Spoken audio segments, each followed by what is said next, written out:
Hello once again, everyone. CrunchRepublican is back. I sincerely hope you enjoyed the new intro. That's something I decided I might be able to put into the beginning of the videos to add a little bit more spice, so to say. But it certainly has been a long time since I've posted my last video, and it's good to be back with you guys. Today, I want to talk to you about something very important because I'm going to skip all the nonsense of the first presidential debate and the vice presidential debate, which were both really good. But we're coming out of the second presidential debate, and I think it's starting to become increasingly more apparent to the American people that this is a very important and very decisive election. A lot of people like me knew this from the beginning, especially due to the wide field of Republican candidates and the strange disparities between the Democratic candidates. Again, there were 5 of them in the beginning, if we recall. But anyway, here we are now. Donald Trump is our Republican nominee, and Hillary Clinton is our Democratic nominee. Trump came out during the last debate, of course, the second one, and really proved that he's able to stand up to the Clinton machine and to the pundits and the liberal media, which are continually releasing information against him, supposedly at strategic points. We know this due to the recent release of many different documents from WikiLeaks, which is very interesting. Julian Assange is doing a service to the American people by doing this, by exposing the corruption and lies within the government, which we frankly haven't seen before in history. Imagine if Julian Assange and WikiLeaks and social media like it is now existed during the time of Richard Nixon. He'd be out of the White House so fast it'd make the entire government's heads spin. But nonetheless, I want to talk about factual information instead of just speculating and giving a conservative bias and what I believe to be how the debates ran their course. However, I do believe that Donald Trump is really standing up in the face of the scandals that they keep putting out against him. It's like an episode of House of Cards. It's unbelievable. But I really want to talk about things that are going to be very important to American voters and working class American people. It's no secret that there are a vast majority of us in this country who are sick and tired of the gridlock in Washington, who want to be able to provide for ourselves and provide for our families, and in my case at least, go into the workforce without any fear of how much taxes I'm going to be paying or how much money is really going to be taken away from me in order to do what I can to provide for myself when it comes to whether it be taking out student loans or starting to pay for things like a mortgage or car insurance. This is a big time as well for young Americans. Fortunately, we have a lot of young Americans going to college and being able to pay for it. So that's good news. However, we still have a lot of ground to cover, and I wanted to kind of focus mainly on the economy here, just to kind of give a more factual kind of perspective. I know that in the past, the videos I have proposed and released to the people have been more along the lines of regular podcasts talking about social issues, but this is going to be different because I want to disprove Hillary Clinton's economic plan because it's not going to work for the American people. And if you're one of those people, whether you're tired of paying penalties because Obamacare says that if you don't have health insurance, you have to pay more, which makes absolutely 0 sense because if you can't pay for health insurance, how does the government expect you to pay for penalties for not having it? Certainly an issue that probably some of the champions of Obamacare, like Hillary Clinton, should be answering for. However, they're not. Whether that's your issue or whether you're just struggling under the weight of taxes because there's a lot of wealth that's being taken from the American people, whether it's from the bottom or from the top. But I want to pose some of the facts to you, just so that you understand where we are as a country. Let's start here. Regarding labor and employment bills passed in Congress, that's in both the House and the Senate, during the George W. Bush administration, there were in total, and not just proposed, but passed, which means signed by President Bush, 365 labor and employment bills that were passed. Now, take a guess at how many labor and employment bills we have passed that President Obama has signed since 2009, since he became president. The number is 6. During the George W. Bush administration, we passed 365 labor and employment bills, and during the Obama administration, we have passed 6 in the past 8 years. Now, these 6 labor and employment bills are as follows: the Airline Flight Crew Technical Corrections Act, the Worker Home Ownership and Business Assistance Act, the Workforce Innovation and Opportunity Act, the Cooperative and Small Employer Charity Pension Flexibility Act, the WIOA Technical Amendments Act, and an amendment to the Fair Minimum Wage Act of 2007, which basically just raises the minimum wage in American Samoa, which is one of our territories, of course. Now, there we go. 6 labor and employment bills only passed during the Obama administration. Now let's move on.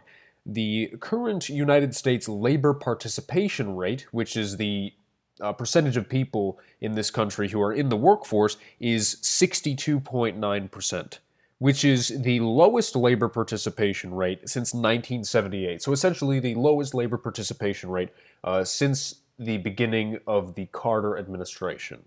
Now, this was at a time when the Organization of Petroleum Exporting Countries in the Middle East decided to pick us off at the pumps, basically, and which made gas prices skyrocket. We were subjected, even during the Ford administration beforehand, to massive amounts of stagflation. The American economy was not going anywhere, just as we failed to get past even 2% economic growth since the Great Recession. Now, I understand that President Obama had a big duty in inheriting that from the Bush administration. I'm not going to excuse Republican presidents for not being able to do their job. I think there's inherent failures on both sides, whether you're talking about presidents or Congress. I mean, no president is perfect, and no Congress is perfect. No person is perfect either. But when you can't achieve with so many things that were passed following the Great Recession, and of course the housing market crisis, you would expect economic growth to at least be raising a little bit above 3%. But Barack Obama will be the first president in United States history to not maintain economic growth of over 3%. So that's the lowest labor participation rate in the United States since 1978. Now, last year, there were 81,410,000 families in the United States. And 19.7%, that's a lot, 19.7%, so nearly 20% of those 81,410,000 families living in the United States do not have a single member in the workforce.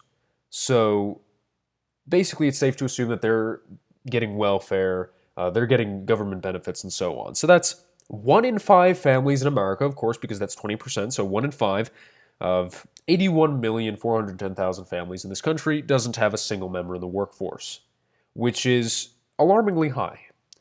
We shouldn't be having one out of every 5 families in this country not contributing to the workforce. That's just insane. So let's go over that again. Only 6 labor and employment bills passed since 2009, which some of them had to be drafted by Republicans and brought to attention by Republicans once they gained majority in Congress, which still proposed difficulties for them to pass. We have the lowest labor participation rate since 1978, and 1 in 5 families in America does not have a single member of their family in the workforce. They're choking under the threat of taxes. They're choking under the fact that there is a massive shortage of jobs, which could be quickly alleviated if we renegotiate deals with other countries and not let our countries leave so easily. That's starting off with Hillary Clinton's plan, where I find some major discrepancies. her plan claims that she wants to pose an exit tax on these companies, these big companies. So, for example, like let's say Coca-Cola decides to move out of Atlanta and they decide to go to, I don't know, let's say Mexico, Mexico City. So Hillary Clinton's plan would be she's going to pose an exit tax on them. Now, this company is a massive conglomerate, and due to the fact that Hillary Clinton also says that she wants to invest in good-paying jobs at the highest rate since World War II, you have to remember that in 1945, just as World War II was ending, there was economic growth that allowed companies to gain so much money because it was brilliant for corporations to kind of grow and exercise their greed, and they were able to pay off a lot of it, and they were living beyond their means. So if Hillary Clinton wants to pose an exit tax on these corporations, they'll gladly pay it just to get out of the country, and then they won't have anything to do with us anymore, and then they'll make their prices higher once, let's say, in this scenario that Coca-Cola moves to Mexico. Now they'll raise their prices to import Coca-Cola into our country, which kills jobs and hurts the economy. So now let's move to the fact that Hillary Clinton's website says that, and I quote, Hillary will fight to pass a plan in her first 100 days in office, and also that, quote, Washington gridlock, unquote, will be broken through. Now, I don't know how Hillary plans to get these things passed as president, because I know that she claims to know a lot of Republicans and get along with a lot of Republicans, but I mean, unless she's willing to offer an insane amount of money to them, more insane than I think that she's ever paid off to anybody, even more than she's paid off to news companies to provide biased coverage for her. She'll have to pay a large sum of money to Republican leadership in Congress to get bills passed like this. Let's see. Because I like to write my notes down, so I'm just looking at some bullet points that I've highlighted. Oh yeah, our current Congress shows that Republicans outweigh Democrats 54-44 in the Senate and 246-186 in the House of Representatives. Now, granted, we will have House and Senate elections this November, including the presidential election, but current projections indicate that Republicans will retain both the House and the Senate. So I don't understand how Hillary claims to be able to do this for corporations and that she'll fight to do it, but yet President Obama's been basically doing the same thing, has he not? She's been championing the same plans that he has, and that's something that they can agree on, actually. And that's one of the reasons why they stand behind each other as of now. However, even Barack Obama can't get this done, so they're sort of standing on the same very low pedestal. Now, also, Hillary Clinton's website says that she wants to, quote, rewrite the rules so that more companies share profits with their employees and fewer ship profits overseas. So that's regarding the whole exit tax situation that I talked about, where they'll be able to pay it off, and then they'll raise prices on their imports, and then we'll be choking more, and we'll have to pay more taxes or something, I don't know, whatever the government will do under a Democratic presidency, in order to maintain the amount that we're taking in from other countries. Now, based on congressional apportionment, that is, the number of Republicans in the Senate and the House, the bill that would have to be passed by rewriting these rules would take an extremely long time and thousands of pages of drafting to pass. Now, let me cite an example. There was a recent Senate immigration proposal during the period of, I believe it was towards the end of John Boehner's speakership, I guess, when he served as Speaker of the House. And this Senate immigration proposal was 1,300 pages long. Speaker Boehner had said, no one's going to read this, so we're not even going to put it on the floor of debate. We're not even going to discuss it. So imagine that. Imagine that you, whatever job you work, just forget about it for a second, and imagine that you're working in the Senate.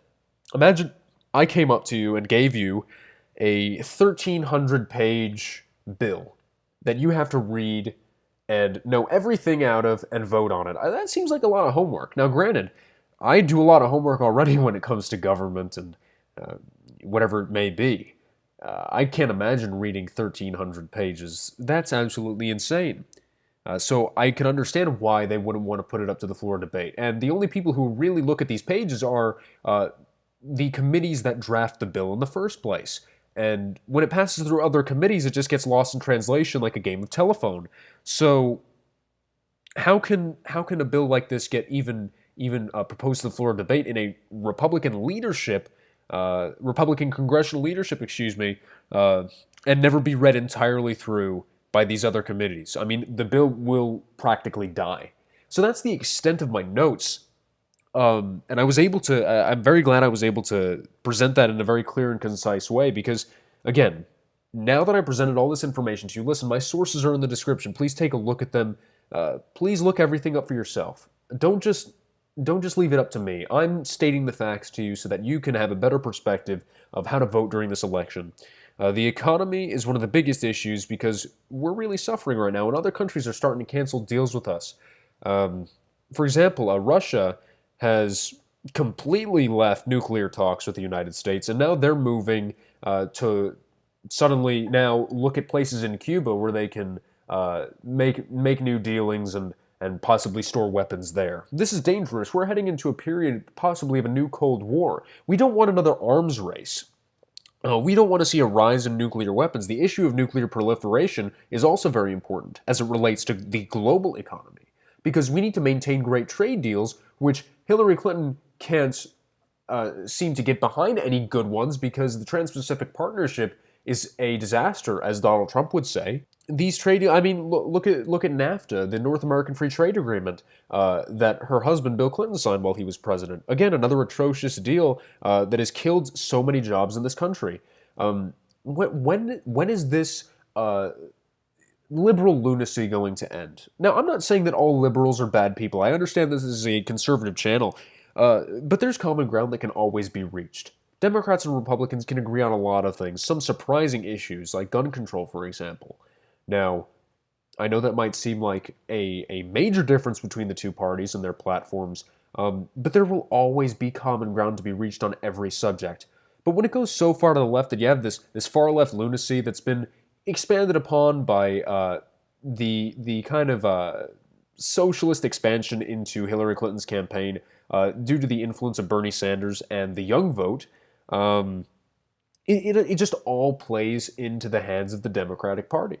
But that's not the issue I'm here to talk about. I'm here to talk about the policy of our government and the issues that we need to focus on, not just for the next 4 or 8 years, but also for the next several decades in America's prosperity in the world. Make America Great Again isn't necessarily just a tagline for a campaign. It's a suggestion for people, especially small business owners, people who work in the coal industry, people who work to maintain clean energy for this country, people who invest in solar and wind energy, and as well people who own mom and pop stores on Main Street, to really go out and expand their potential and celebrating the fruits of moral capitalism. That's what Make America Great Again is. It's a suggestion. It's not a political tagline. Sure, it's a great one. Ronald Reagan used it, but he used it for the same purpose. And that's why we really need this revitalizing of a rightward shift in the economy so that everybody can have a chance to make more. My generation will be having to pay 70, 80 cents, around there, on the dollar in taxes for the massive debt that has been placed upon us. We are one of the first generations in American history where we haven't been provided for beyond our means by the previous generation. Now, a lot of you will probably end up not heeding that warning and will vote for whoever you think looks the best or who does best in the final presidential debate. But regardless of temperament, regardless of issues, there's more a sense of economic qualification for Donald Trump, and that's one of the most important issues. Economy and defense are probably the two biggest issues that we face in this campaign. We need to start protecting ourselves as a country. So that's my 2 cents for today. I hope you guys thoroughly enjoyed this, and I'll be back with some more videos next time. So again, I hope you enjoyed. Please do go look at the sources. I want to hear your feedback, and that's all for now. I'll see you next time. Bye-bye.